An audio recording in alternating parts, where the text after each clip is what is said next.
So let's go.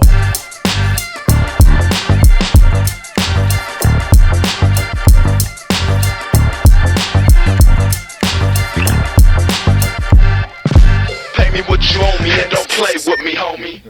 We're here. We're here at the Retail RX podcast. For those of you who've been here before, you know what we do here. We just talk about real life things. We talk about business.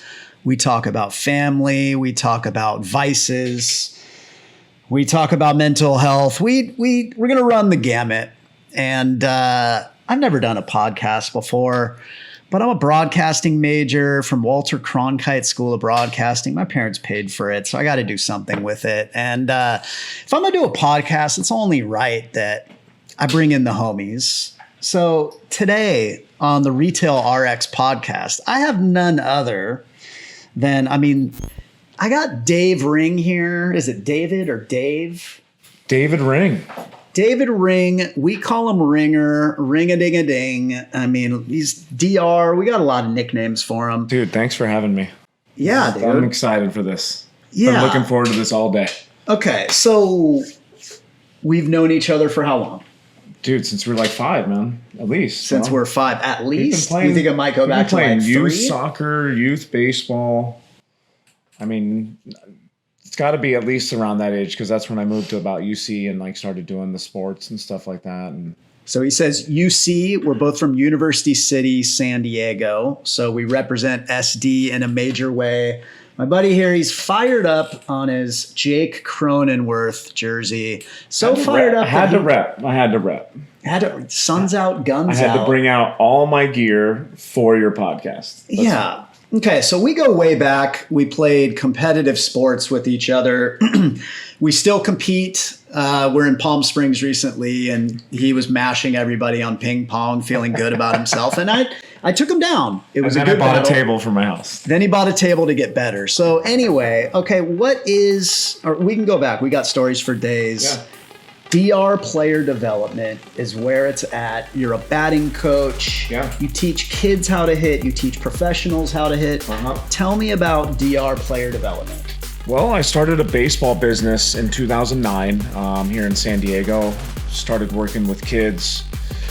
We were basically working with hitters, pitchers, fielders, just trying to basically provide instruction for, the youth of San Diego. And since then it's grown pretty well. We've got a big social media following. I've started to work with pro hitters, college hitters, high school hitters from all over the county. And ultimately it's grown to some of the things, due to some of the things that we're going to talk about today, like the social media stuff that I've put work into. And the more I've got pro guys in, like you said, Jake Cronenworth, I was fortunate enough to have a couple pro guys in over the MLB lockout. So Kenny Lofton's been in. Kenny. I had the legend Kenny Lofton in, Indians Hall of Famer, right? He's my favorite player of all time. Kenny Lofton is literally. So that was the first real pro guy. Okay. Where I was like, whoa. Okay, so things are changing. How did he get there? Why was he there? Was he in full uniform? What? So I started with, there's a couple, agencies here in San Diego that I get to hook up with every once in a while. It's the Dave Stewart, Lonnie. Basically Dave Stewart and Lonnie, they run a MLB scouting / agency where they have players all over the MLB. And then, they used our facility one day, brought Kenny Lofton in and, had him basically talk to their guys. And it was one of those days where you're kind of just in awe of, you hear things from a major leaguer that you just don't get to hear a lot, right? Things that behind the scenes stuff is really cool. So that was one of the first experiences where I got a chance to be this close to a guy where we saw growing up making those plays over the fence and center.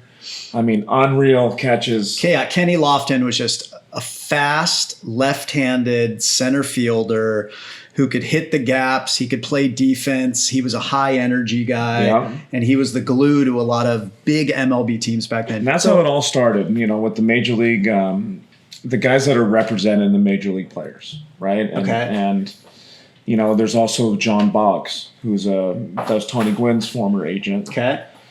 Who I've got a chance to he sent some guys over also. So that's kind of where it all started. And then once, that kind of happened and you get some pro guys in now, we're talking 5 years ago. Now I'm starting to work with minor leaguers and guys that are, that I just what does listening work to in with the past. them Well, in the past where they came in. Not everybody's a baseball. So, all right, DR player development. Let's go back. When did you get into baseball?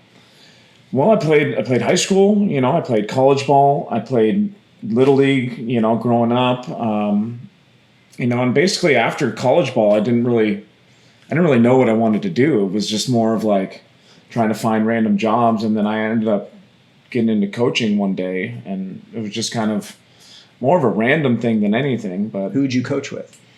I started travel ball. I started coaching travel ball, and I started doing lessons, and that's kind of where everything started. And I worked at another batting cage and just basically started to build a name for myself. And it was then where I started to see like how people were running their business, how for instance the batting cage I was working at, how they were doing things. And that's kind of that was where my the wheel started rolling a little bit. And it was then a few years later where I kind of transitioned into my own place and got my own place. That was 2009. So that's and kind what of was that place called? That was called Canyonside Baseball and Softball. And basically it was more of like a batting cage kind of, place where you can get reps. And, I was still building my identity as a coach. And that's what I was saying, before Kenny Lofton came in and some of those guys came in, it was more or less,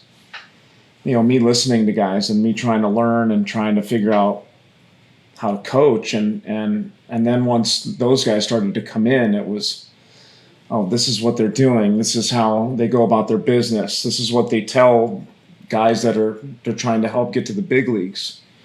So yeah, there was a pretty big transition, from the first 5 years of business or like from my playing career to a big lull of like nothing. And then I started coaching. And then for a while it was like trying to find my identity in the business world and really didn't make a ton of money. And the last 5 or 7 years have just been really good based on, like you said, we've got some good referrals from guys. We've got a lot of people that have recommended us and we've got a decent following online. And that's, it's been a long process for sure. It hasn't been overnight, that's for sure. And now it's like what a common term right now, you always hear entrepreneur. Oh, that person's an entrepreneur. Like you were an entrepreneur before it was a big thing.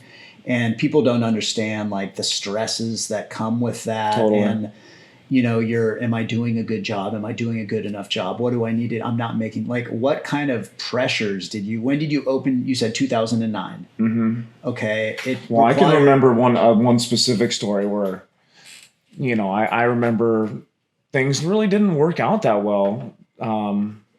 As far as money go, when I first started the business, it was hard. I mean, like you said, it's expensive to live in San Diego. I had a lot of bills to pay and it was just hard. So I can remember going to my dad's office one day and just like breaking down and being like, Dad, is this really going to work out? Am I really going to? Okay, so let's go back to your dad. All right. So his dad was my baseball coach and we were on the Yankees. And like as kids, we grew up and we loved hip hop. We loved gangster rap. And that NY on your hat, repping the Yankees, it just made you feel a certain way. Right. And we were on the Yankees together and his dad was the coach and we played high school ball. But then after high school ball, we got to come back and play little league. So I felt like a monster. Right. When I was so bad.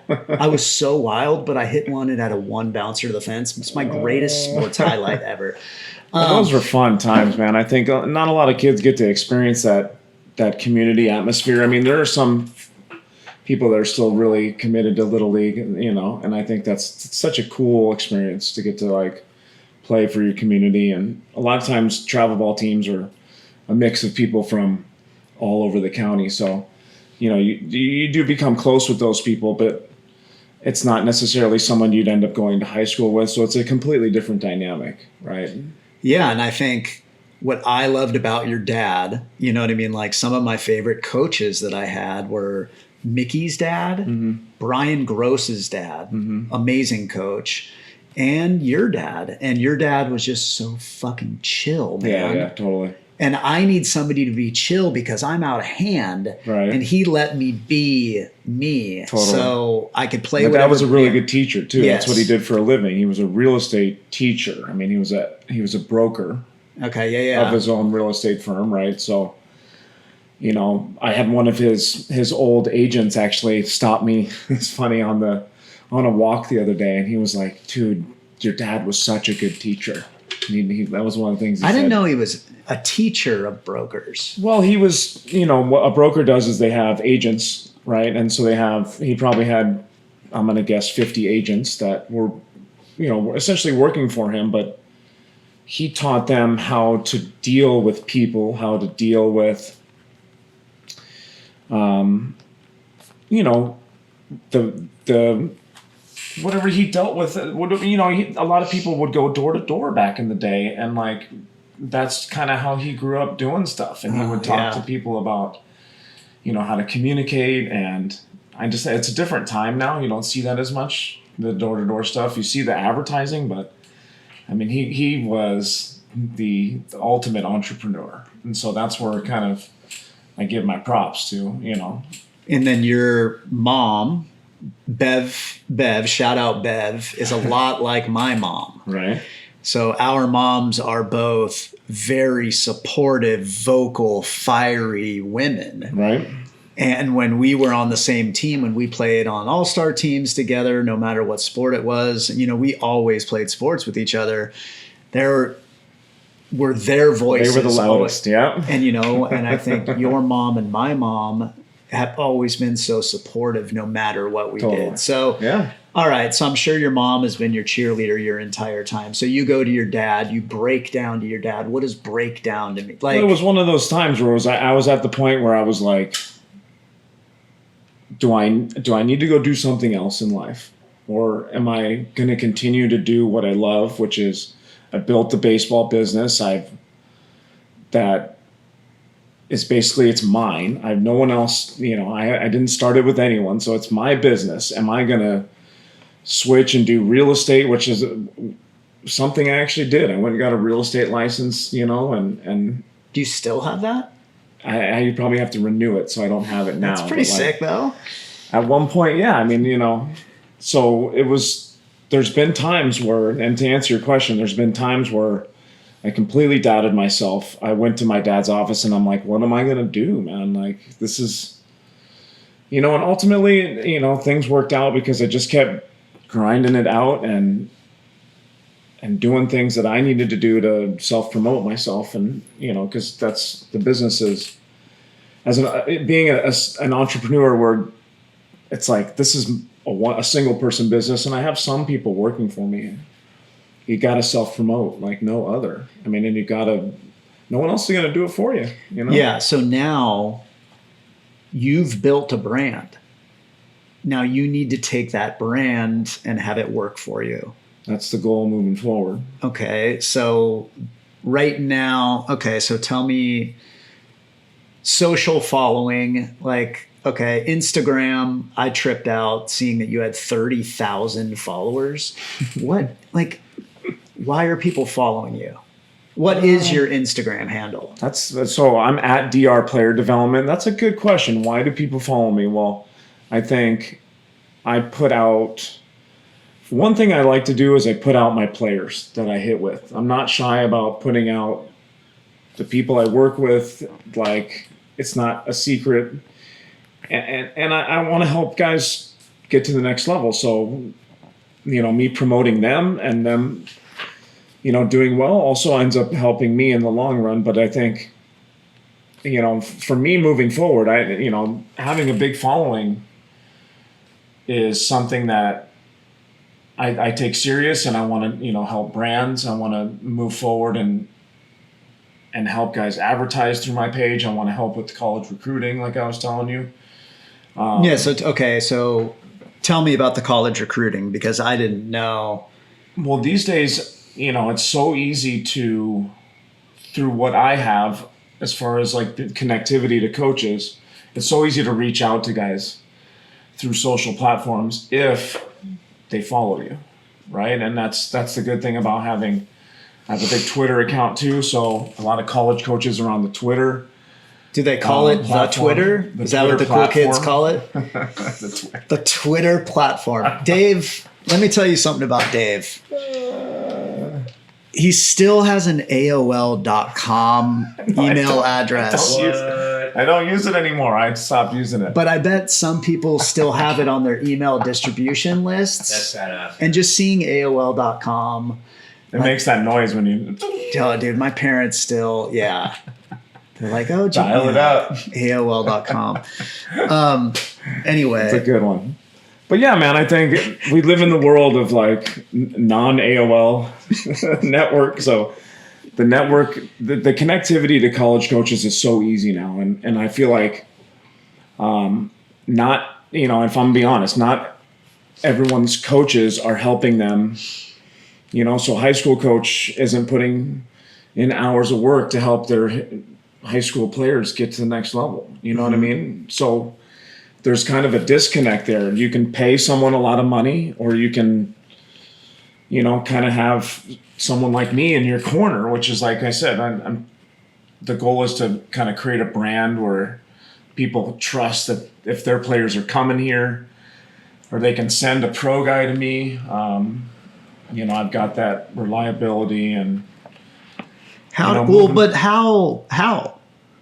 is it all grassroots? Is it all word of mouth? How have you built your name? That's probably the best way to explain it, for sure. And just a lot of work on promoting myself, and not just sitting back and letting things happen too. For instance, on my Instagram page, I treat it as like, if you're going to follow me, you're going to get a ton of content. So you're not going to just see a post from me once every other day.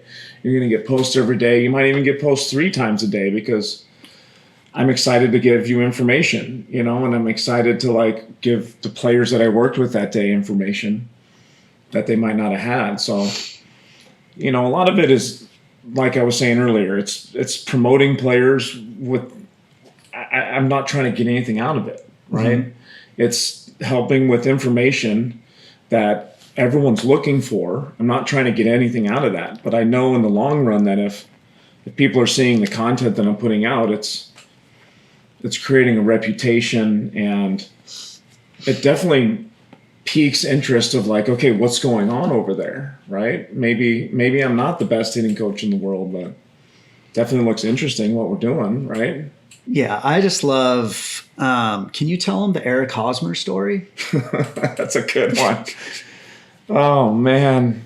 I was so lucky. I got so lucky with that one. Yeah, but okay, so when the Padres signed Eric Hosmer, Padres don't sign anybody ever. Hosmer was always a name, but I don't think we ever looked at him as a beast. But he was pretty big time. He just won the World Series with the Royals. Yeah, and he just has a swagger to him, totally. And he good hitter. So I remember I was in, what is the store called? Anthropology. Oh, Have wow. you ever been in there? Oh, yeah. I was there with Roxana. She's like, do you know Anthropology? It's a good one. Okay. So I'm just like, get me out of here. And my phone buzzes. And it's like, it was a text from you. We signed Eric Hosmer. Bro, I had to go outside. I was so happy. We signed Eric Hosmer. But you knew. You dropped it. So just tell him the Eric Hosmer story. It was pretty funny. So, like Timmy said, it was on the verge of the Hosmer signing. The rumors were all out there. It had been in the news, and all of a sudden, he follows me on Instagram. And out of nowhere, I'm like, what is going on? And then next thing I know, there's like 400 people on Twitter that are like, Hosmer just followed a hitting coach in San Diego. We got him. we've got him. And I'm like, oh my God, what is happening? And next thing I know, the radio calls me. And they're like, bro, do you want to come on the radio and talk about it? And I was like, of course, let's do it. And meanwhile, I hadn't talked to Hosmer. It was Ben and Woods. Like those guys. And they're like, you want to come on the show? And I'm like, sure. Meanwhile, I'm over here. Like I said, I haven't even talked to Hosmer at all. Like I tried to DM him. He just followed you. Right. Tried to DM him. Why did he follow you? That's a great question. I have no idea. Fire content? Well, okay, so if I look back, you're right. It was fire content. So if I look back at the message. Can we have flames that come out right there like fire? That's a great prelude because that was like, it was because of the content that he followed me, and he said something about how I posted a bunch of videos on it might have been like Albert Pujols or someone, and then I asked him, hey, do you want to come on my podcast? Because it was the time when I was doing it. Yeah. So, and he replied, man, he was like, that's what it was. He was like, I appreciate it. Love your Votto videos. And I was like, okay, Joey Votto? Like, I'm going to get more content. You have a scroll on Hosmer? Well, yeah, that's because he didn't get back to me, right? It's like, boom, I wish. So yeah, that was geeking out right now. Quite the fun event. So it ended up just following me for almost a year and a half, 2 years, man. And people kept coming up to me and saying stuff. Mentioned on the radio a few times. How were you on the radio though? Do you feel you killed it? Yeah, I was good. Dude, it was a blast. How did you prepare for that? And the funny thing was, like, Ryan always listened. Our buddy Ryan Preston, he always listens to the radio, and he was like, is that Dave? And just randomly one of the homies is listening to the radio when I go on. But yeah, I mean, like I said, I've done some of the podcast stuff in the past because I think it's important that when you're talking about your brand too, you're really comfortable. When people see you nervous, yes, right, it's not a good look, right? Yeah. And I told you when I first started doing things like the high school podcast, I was always worried about where I was, what I was saying, and ultimately when you watch stuff back and when you hear yourself talk, as long as you're talking with a good speed and you don't sound boring, like it's. Dude, but I think it's success, bro, right? It's a vibe. Like I come into this nervous. I'm like, I have things like I don't need to write questions down to ask you. You know what I mean? But this is going to get so much easier too as you have fun with it, right? Oh, for sure. It's one of those things where this is more of a fun thing too for me. That's why I was so stoked to come. Like, dude, get to hang out with TC.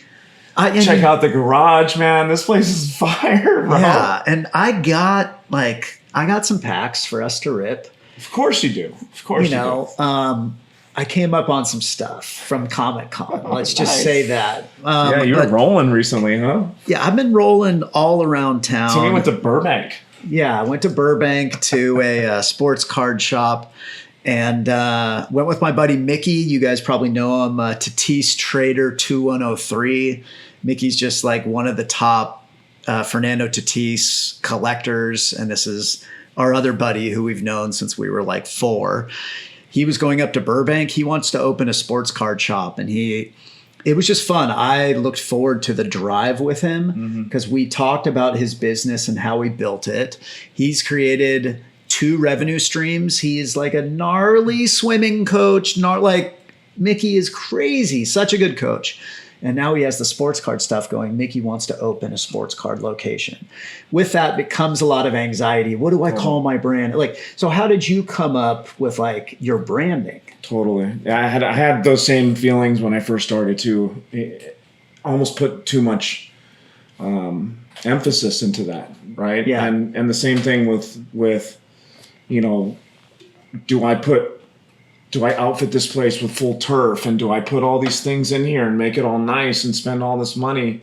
Yet, are people coming there for that, or are they going to come there for me, right? And because I don't want, and ultimately I did that eventually, but it's, building things in the beginning is hard because I think a lot of us put energy and effort into certain details that don't give us immediate payback too, right? For instance, what is what is a store name really going to do for Mickey? When people walk in that store, they're going to be, they're going to be so impressed with his collection, Mickey's knowledge of his ideas are all baseball. gold, right? It's just one of those things that, like, I think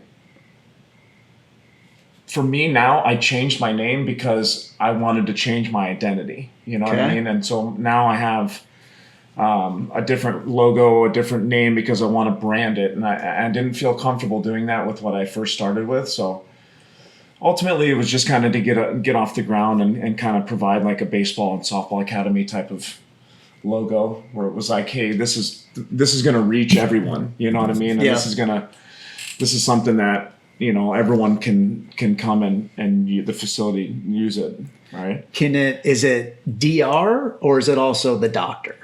Well, I tried the baseball doctor, but then I kind of went away from that, and I just basically now David Ring player development. Okay. Because I think there's something to what I give now. In the past, I didn't believe it, and now it's like I'm putting my name on my business, and I'm gonna brand my name in a sense, and like I got the cool logos, right? I got stuff that people wear, and it's fun, and that's what it's all about, man. I love the shoes. Thanks, bro. So you are a shoe addict now? Well, I see the sneaker hype. This is slippery, right? I see the sneaker hype, and I'm definitely not a sneakerhead now, but I went to the swap meet because I see you and Ruben and all the homies going there, and I walked by this one booth, and the cognac dunks spoke to me. I was like, what are those, bro? Cognac? And then I look, and it was my exact size. He didn't have anything else in a 10.5. So what'd you get those for? $200. What a good buy. Right. The tongue is buttery, right? Totally. If I'm out now, I feel like fancy with sneakers on. Yeah. And they're like super comfy. I don't have to wear dress shoes, right? When do you wear something like that? This is my second time. The party that we were last at. Yeah. And now. So why don't we hang out more? Only appropriate. Why doesn't everybody hang out more? It's not hard. Right. But people need to make an effort. Totally. Are people making an effort? I think no. Why? I think a lot of times people are just lazy, and the family thing's a good excuse, but like probably why a lot of people struggle with. I mean, for me, I feel so much better when I hang out with you guys. Like, dude, it's not like my mental health is so much better as far as just like my aura and my, because I have kids and like, dude, and I coach kids all day, and so that dynamic is, I need that adult interaction a lot of times. Oh, that's why this was like, I know this is going to be great for your business, helping you build what you need to build, and and I get to just chill, and it's going to make me feel good, and like 100%. Right. And I'm just excited. Like, what I want to do with you is, so you are an influencer. It feels weird. Totally. Do you consider yourself an influencer? Do you feel that sounds phony? I definitely influence, but I don't like that word. I like more that I just provide good information to people. You know what I mean? And like, if I'm influencing people through that, I think then maybe you could say that, right? But I don't consider myself kind of, like you said, it's a little weird because I think I have a following of people that I never really thought I was going to have.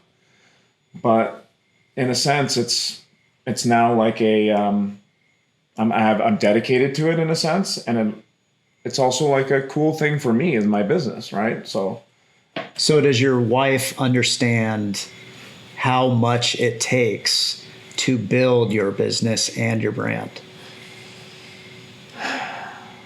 I think she sees what it takes, yes. I mean, and she's been through it for sure. So we've been together for a long time now. And the business is, like I said, I've been fortunate enough to have some things go my way. And then once COVID hit, like, I really haven't looked back. I mean, it's been, my place was a place where people could go, and just kind of go one-on-one and get their work in, and there wouldn't be people around, and it's just really, I haven't looked back since. So yeah, I think she understands. I think for now, for me now, it's about monetizing it a little bit more, and not spending as much time as I do trying to build it, because I mean, I've done that, right? But I'm not going to continue to stop building. It's just I want to help more brands, like I said, and ultimately help hitters long term, and help guys get into college, right? And that's because that's something that's really special. I think if you get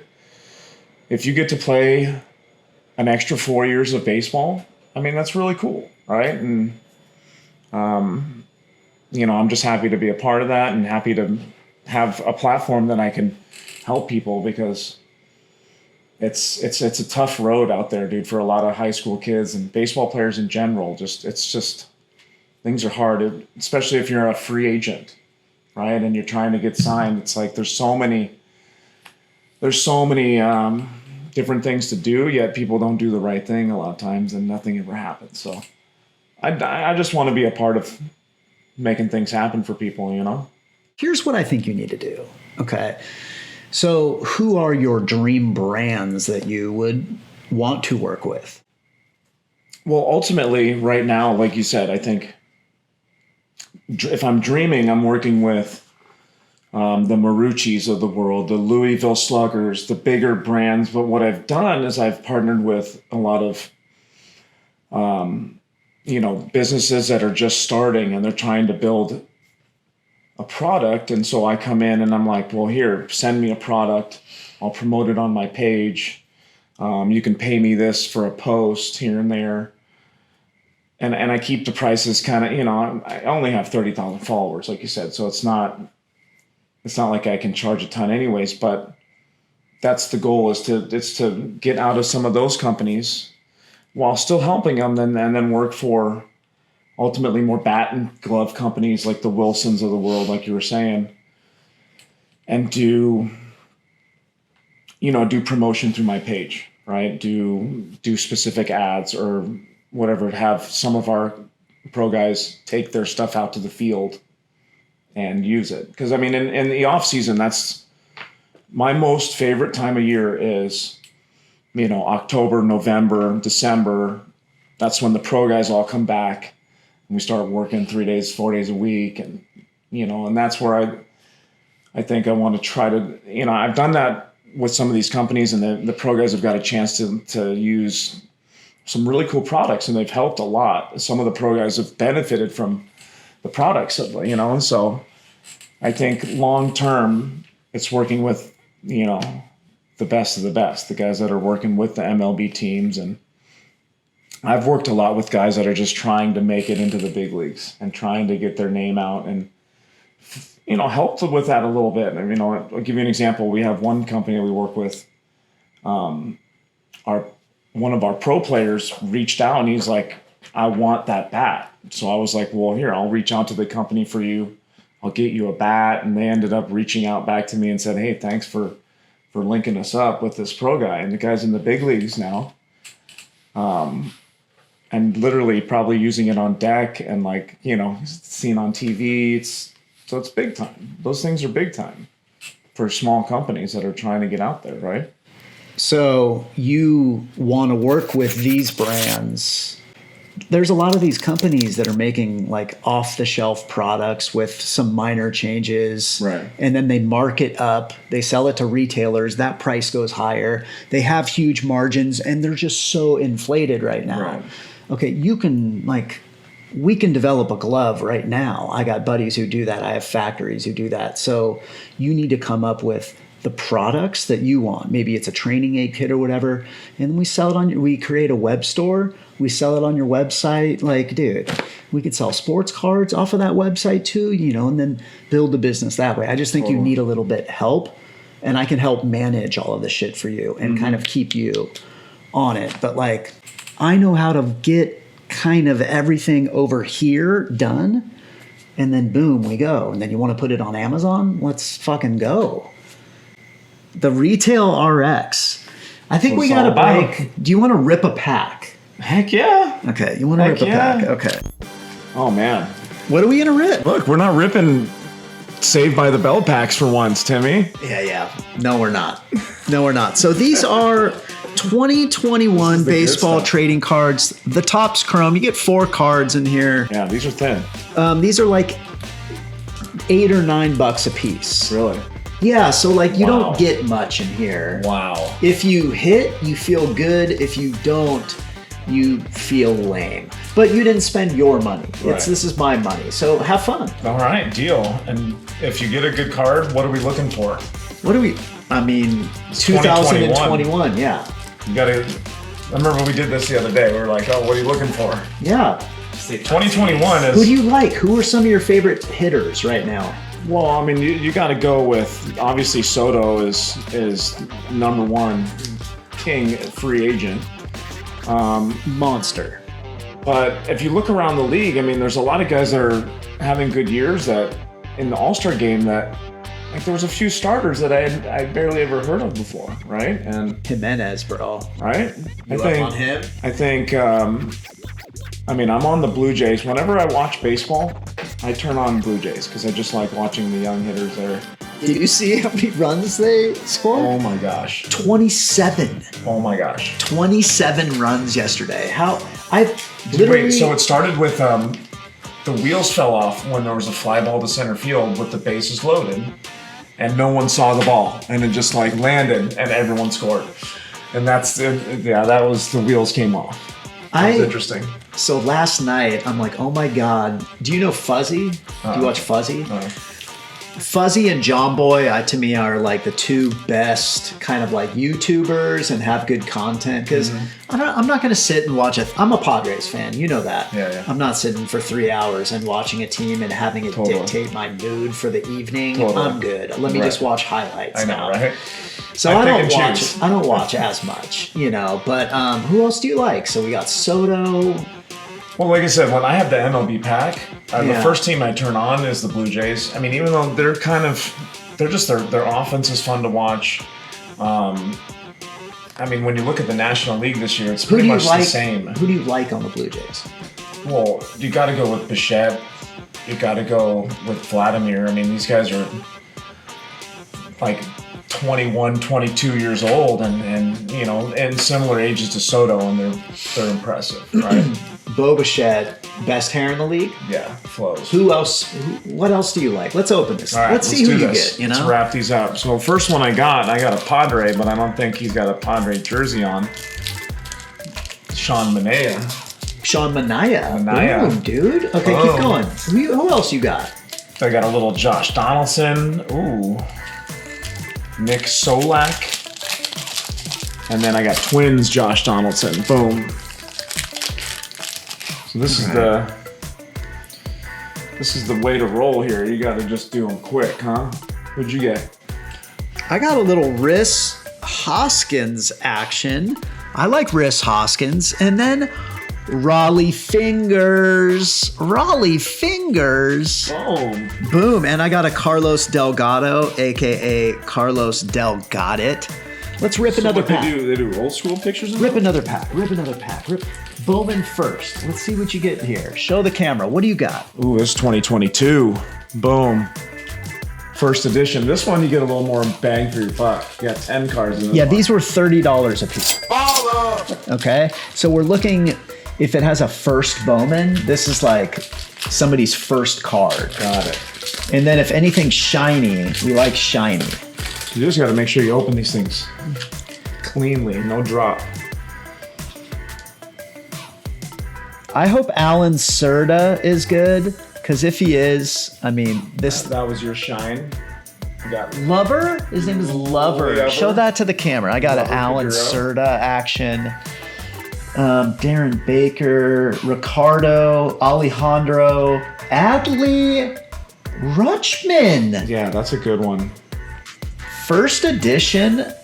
Oh, this is a sick card, actually. I'm fired up on This that. is cool. Victor Lazarga. This is actually a local guy. He went to Bonita High School. Boom. Victor Lazarga. I got your card, bro. Dude, what about this guy? What do you know about Henry Mendez, dude? Creeping on a come I got dude. one more Padre too. Have you seen this guy before?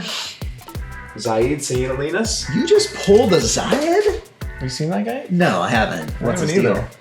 I don't know, but it's his first Bowman, and we got 2 in the brown and yellow Dude, though. keep going. Those are dope. Wow. Okay, select. Let's do this. Do you want to rip a fun pack, or are we about, Let me see what I get here. Let's see here.